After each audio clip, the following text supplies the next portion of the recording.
ಜನಕ್ಕೆ ನರಗಳ ಅನೇಕ ಸಮಸ್ಯೆಗಳು ವಯಸ್ಸಾದ್ಮೇಲೆ ಕಾಡುತ್ತೆ. ಅದೆಲ್ಲವನ್ನ ನಿವಾರಿಸುವಂತಹ ಶಕ್ತಿ ಈ ಒಂದು ನಾಲಿಗೆಗೆ ನೀವು ಮಾಡೋ ಎಕ್ಸರ್ಸೈಸ್ ಇಂದ ನಿಮ್ಗೆ ಸಿಗುತ್ತೆ ಅಂತ. ನಮಸ್ಕಾರ ಸ್ನೇಹಿತರೆ, ನನ್ನ ಚಾನಲ್ಗೆ ನಿಮ್ಮೆಲ್ಲರಿಗೂ ಪ್ರೀತಿಯ ಸ್ವಾಗತ. ನಾನ್ ಮಮತಾ. ನಾಲಿಗೆಗೆ ಎಕ್ಸರ್ಸೈಸ್ ಅನ್ನ ಮಾಡ್ಬೇಕಾ? ಖಂಡಿತವಾಗ್ಲೂ ಮಾಡ್ಬೇಕು. ಯಾವ ರೀತಿ ಮಾಡೋದು, ಮಾಡಿದ್ರೆ ಏನೆಲ್ಲ ಪ್ರಯೋಜನ ಸಿಗುತ್ತೆ ಅಂತ ಈ ವಿಡಿಯೋದಲ್ಲಿ ತಿಳಿಸ್ತಾ ಇದ್ದೀನಿ. ವಿಡಿಯೋವನ್ನ ಸ್ಕಿಪ್ ಮಾಡದೆ ಕೊನೆವರೆಗೂ ನೋಡಿ ಸ್ನೇಹಿತರೆ. ನಾಲಿಗೆಗೆ ಎಕ್ಸರ್ಸೈಸ್ ಮಾಡ್ಬೇಕು ಅಂದ್ರೆ ಖಂಡಿತವಾಗ್ಲೂ ಮಾಡ್ಬೇಕು, ಪ್ರತಿಯೊಬ್ರು ಮಾಡ್ಬೇಕು. ಪ್ರತಿಯೊಬ್ಬರಿಗೂ ಇದರಿಂದ ಪ್ರಯೋಜನ ಸಿಗುತ್ತೆ. ನಾಲಿಗೆಗೆ ಎಕ್ಸರ್ಸೈಸ್ ಮಾಡೋದ್ರಿಂದ ನಮ್ಮ ಮೆದುಳಿನ ಆರೋಗ್ಯಕ್ಕೆ ತುಂಬಾನೇ ಒಳ್ಳೇದು. ಮರೆಗುಳಿತನ ನಿವಾರಣೆ ಆಗತ್ತೆ. ಚಿಕ್ಕ ಮಕ್ಕಳು ಅಭ್ಯಾಸ ಮಾಡೋದ್ರಿಂದ ಚುರುಕುತನ ಹೆಚ್ಚಾಗತ್ತೆ, ಮೆಮೊರಿ ಪವರ್ ಜಾಸ್ತಿ ಆಗತ್ತೆ. ವಯಸ್ಸಾಗ್ತಿದ್ದಂತೆ ಬರುವಂತಹ ಅನೇಕ ಸಮಸ್ಯೆಗಳನ್ನ ಇದು ನಿವಾರಣೆ ಮಾಡುತ್ತೆ. ವಯಸ್ಸಾದ್ಮೇಲೆ ಸಾಮಾನ್ಯವಾಗಿ ಮರೆಗುಳಿತನ ಮರ್ತು ಬಿಡ್ತಾರೆ, ಹೆಸರುಗಳನ್ನೇ ಮರ್ತು ಬಿಟ್ಟಿರ್ತಾರೆ, ಏನೋ ಒಂದು ವಸ್ತು ಎಲ್ಲೋ ಇಟ್ಟಿರ್ತಾರೆ, ಅದನ್ನೇ ಮರ್ತು ಬಿಟ್ಟಿರ್ತಾರೆ. ಈ ಸಮಸ್ಯೆ ಎಲ್ಲ ನಿವಾರಣೆ ಆಗತ್ತೆ. ಜೊತೆಗೆ ವಯಸ್ಸಾದ್ಮೇಲೆ ಬರುವಂತಹ ದೃಷ್ಟಿಯ ಸಮಸ್ಯೆಗಳು, ತಲೆ ಸುತ್ತೋದು, ಸುಸ್ತಾಗುವಂಥದ್ದು, ಪದೇ ಪದೇ ಶೀತ, ನೆಗಡಿ, ಜ್ವರ ಬರುವಂಥದ್ದು, ಇದೆಲ್ಲವನ್ನ ನಿವಾರಣೆ ಮಾಡುತ್ತೆ ಸ್ನೇಹಿತರೆ. ವಯಸ್ಸಾದ್ಮೇಲೆ ಬರುವಂತಹ ಅನೇಕ ಸಮಸ್ಯೆಗಳನ್ನ ನಿವಾರಣೆ ಮಾಡ್ಕೊಳ್ಳೋದಕ್ಕೆ ನಾವು ನಾಲಿಗೆಗೆ ವ್ಯಾಯಾಮವನ್ನ ಮಾಡಲೇಬೇಕು. ನಿಮಗೆ ಗೊತ್ತಿರ್ಬೋದು, ವಯಸ್ಸಾದ್ಮೇಲೆ ನಾಲಿಗೆಯನ್ನ ಕಚ್ಕೊಳ್ಳೋದು ಜಾಸ್ತಿ. ನಾಲಿಗೆ ಸ್ವಲ್ಪ ವಯಸ್ಸಾಗ್ತಾ ಆಗ್ತಾ ಮಂದ ಆಗ್ತಾ ಹೋಗ್ತಿರುತ್ತೆ, ಗಟ್ಟಿ ಆಗ್ತಾ ಹೋಗ್ತಿರುತ್ತೆ. ಸೊ ಅವಾಗ ಏನ್ ಮಾಡ್ತಾರೆ, ನಾಲಿಗೆಗೆ ಅಷ್ಟೊಂದು ಸ್ಟ್ರೆಂತ್ ಇರೋದಿಲ್ಲ. ಅವಾಗ ನಾಲಿಗೆನ ಕಚ್ಕೊಂಡ್ಬಿಡ್ತಾರೆ, ಅಥವಾ ಗೊರಕೆ ಸಮಸ್ಯೆ ಜಾಸ್ತಿ ಆಗ್ತಿರುತ್ತೆ, ಅಥವಾ ಉಸಿರಾಟದ ಸಮಸ್ಯೆ ಜಾಸ್ತಿ ಆಗ್ತಿರುತ್ತೆ, ಸ್ಲೀಪ್ ಅಪ್ನಿಯಾ ಅಂತಹ ಸಮಸ್ಯೆಗಳು ಬರ್ತಾ ಇರುತ್ತೆ. ಇದ್ಯಾವುದು ಬರಬಾರ್ದು ಅಂತಂದ್ರೆ, ಆರೋಗ್ಯವಾಗಿರ್ಬೇಕು ಅಂದ್ರೆ ನಾಲಿಗೆಗೆ ಎಕ್ಸರ್ಸೈಸ್ ಮಾಡೋದು ಕೂಡ ಬಹಳ ಬಹಳ ಮುಖ್ಯ ಅಂತಾನೆ ಹೇಳ್ಬೋದು. ಜೊತೆಗೆ ನಾಲಿಗೆಗೆ ಎಕ್ಸರ್ಸೈಸ್ ಮಾಡೋದ್ರಿಂದ ಜೀರ್ಣಕ್ರಿಯೆ ವೃದ್ಧಿ ಆಗತ್ತೆ. ಎಲ್ರು ಮಾಡ್ಬೋದು, ವಯಸ್ಸಾದವ್ರು ಮಾತ್ರ ಮಾಡ್ಬೇಕು ಅಂತ ಇಲ್ಲ. ಪ್ರತಿನಿತ್ಯ ನಾವು ಯಾವಾಗ್ಲೂ ಪ್ರಾಕ್ಟೀಸ್ ಮಾಡ್ತಾ ಹೋದ್ರೆ ವಯಸ್ಸಾದ್ಮೇಲೆ ಬರುವಂತಹ ಅನೇಕ ಸಮಸ್ಯೆಗಳನ್ನ ನಾವು ತಡೆಗಟ್ಕೊಳ್ಬಹುದು, ಆರೋಗ್ಯವಾಗಿ ನಾವು ಇರಬಹುದು. ಆಗ್ಲೇ ಹೇಳಿದಾಗೆ ಜೀರ್ಣಕ್ರಿಯೆ ಕೂಡ ವೃದ್ಧಿ ಆಗತ್ತೆ. ಡೈಜೆಷನ್ನೇ ಆಗೋದಿಲ್ಲ, ಗ್ಯಾಸ್ಟ್ರಿಕ್ ಸಮಸ್ಯೆ ಇದೆ, ಪದೇ ಪದೇ ಉಳಿತೆಗೆ ಬರುತ್ತೆ, ಆಸಿಡ್ ರಿಫ್ಲೆಕ್ಸ್ ನಂತಹ ಸಮಸ್ಯೆ ಇದೆ ಅನ್ನೋರು ಕೂಡ ನಾಲಿಗೆಗೆ ವ್ಯಾಯಾಮವನ್ನ ಮಾಡ್ಬೇಕು. ಹಾಗಿದ್ರೆ ಈ ಎಕ್ಸರ್ಸೈಸ್ ಗಳನ್ನ ಮಾಡೋದು ಹೇಗೆ? ತುಂಬಾ ಸುಲಭ. ಸುಮಾರು ವಿಡಿಯೋದಲ್ಲಿ ಬೇರೆ ಬೇರೆ ಸಮಸ್ಯೆಗಳಿಗೆಲ್ಲ ನಾನು ತಿಳಿಸಿದೀನಿ. ಆರಾಮೋಗಿ ಕೂತ್ಕೊಳ್ಳಿ, ಅಥವಾ ನಿಂತ್ಕೊಂಡು ಕೂಡ ಮಾಡಬಹುದು. ಆರಾಮೋಗಿ ಕೂತ್ಕೊಂಡೇ ಮಾಡಿ, ಖಾಲಿ ಹೊಟ್ಟೆಯಲ್ಲಿ ಮಾಡಿ, ಅಥವಾ ಮಲಗೋದಕ್ಕಿಂತ ಮುಂಚೆ ಮಾಡಬಹುದು, ಬೆಳಗ್ಗೆ ಎದ್ದ ತಕ್ಷಣ ಮಾಡಬಹುದು. ಯಾವ ಟೈಮ್ ಅನುಕೂಲ ನೋಡ್ಕೊಂಡು ಮಾಡಿ. ನಿಮ್ಮ ನಾಲಿಗೆನ ಈ ಕಡೆ ಟಚ್ ಮಾಡ್ಬೇಕು. ಹೀಗೆ ಮಾಡ್ಬೇಕು ನೋಡಿ.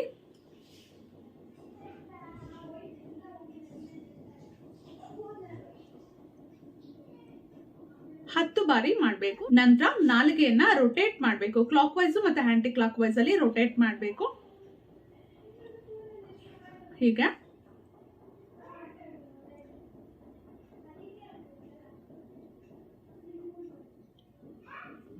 ರಿವರ್ಸ್. ತುಂಬಾ ಸ್ಪೀಡ್ ಆಗಿ ಮಾಡೋದಕ್ಕೆ ಹೋಗ್ಬೇಡಿ, ನಿಧಾನವಾಗಿ ಆರಾಮ್ಸೆ ಮಾಡಿ.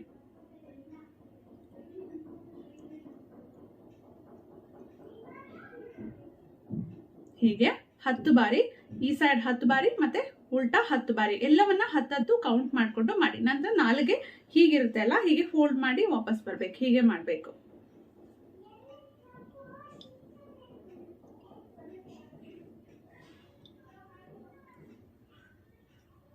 ಜಸ್ಟ್ ಹೀಗೆ. ನಂತರ ನಾಲಿಗೆಯಿಂದ ಸೌಂಡ್ ಮಾಡ್ಬೇಕು. ಹೀಗೆ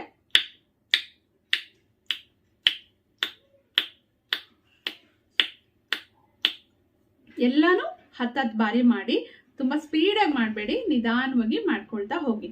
ನಂತರ ಎಷ್ಟು ಸಾಧ್ಯನೋ ಅಷ್ಟು ನಾಲ್ಗೆನ ಹೊರಗಡೆ ಹಾಕಬೇಕು.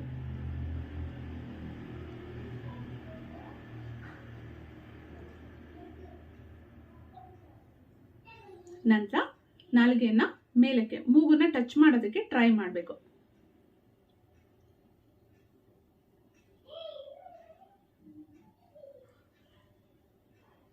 ನಂತರ ತಲೆಯನ್ನ ಮೇಲೆ ಎತ್ತಬೇಕು, ನಾಲಿಗೆಯನ್ನ ಮೇಲೆ ಚಾಚಬೇಕು, ನಂತರ ಕೆಳಗಡೆ ಬಗ್ಬೇಕು. ಅವಾಗ್ಲೂ ಕೂಡ ಹಾಗೆ ಮಾಡ್ಬೇಕು ನೋಡಿ.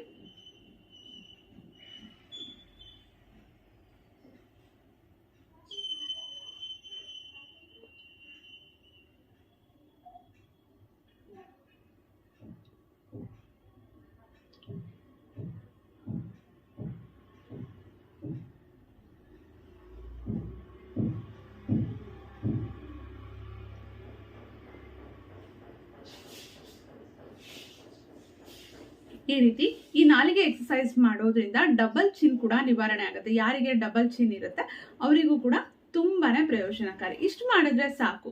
ಇದನ್ನ ಮಾಡೋದಕ್ಕೆ ನಿಮ್ಗೊಂದು 2 ನಿಮಿಷ ಕೂಡ ಬೇಕಾಗೋದಿಲ್ಲ. ನಾಲಿಗೆಗೆ ಎಕ್ಸಸೈಸ್ ಮಾಡೋದ್ರಿಂದ ಮುಖ್ಯವಾಗಿ ನಾಲಿಗೆ ಸ್ಟ್ರೆಂಥನ್ ಆಗುತ್ತೆ, ಅದರಿಂದ ಜೀರ್ಣಕ್ರಿಯೆ ವೃದ್ಧಿ ಆಗುತ್ತೆ, ಬ್ರೈನಿಗೆ ಒಳ್ಳೇದು, ನರಮಂಡಲಕ್ಕೆ ತುಂಬಾನೇ ಒಳ್ಳೇದು ಸ್ನೇಹಿತರೆ.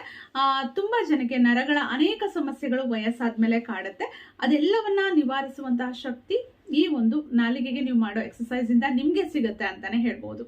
ಟ್ರೈ ಮಾಡಿ, ರಿಸಲ್ಟ್ ಅನ್ನ ಕಮೆಂಟ್ ಮಾಡಿ ತಿಳಿಸಿ. ಎಲ್ರಿಗೂ ಈ ವಿಡಿಯೋವನ್ನ ಶೇರ್ ಮಾಡಿ. ವಯಸ್ಸಾಗ್ತಿದೆ ಅಂತಂದ್ರೆ ಈಗಲಿಂದನೇ ಈ ಒಂದು ಎಕ್ಸಸೈಸ್ ಗಳನ್ನ ಮಾಡೋದಕ್ಕೆ ಶುರು ಮಾಡಿ. ಖಂಡಿತ ಒಳ್ಳೆ ಪ್ರಯೋಜನ ಸಿಗುತ್ತೆ. ಮತ್ತೆ ಒಂದು ಒಳ್ಳೆ ವಿಡಿಯೋ ಜೊತೆ ಮತ್ತೆ ಭೇಟಿ ಆಗ್ತೀನಿ. Thank you.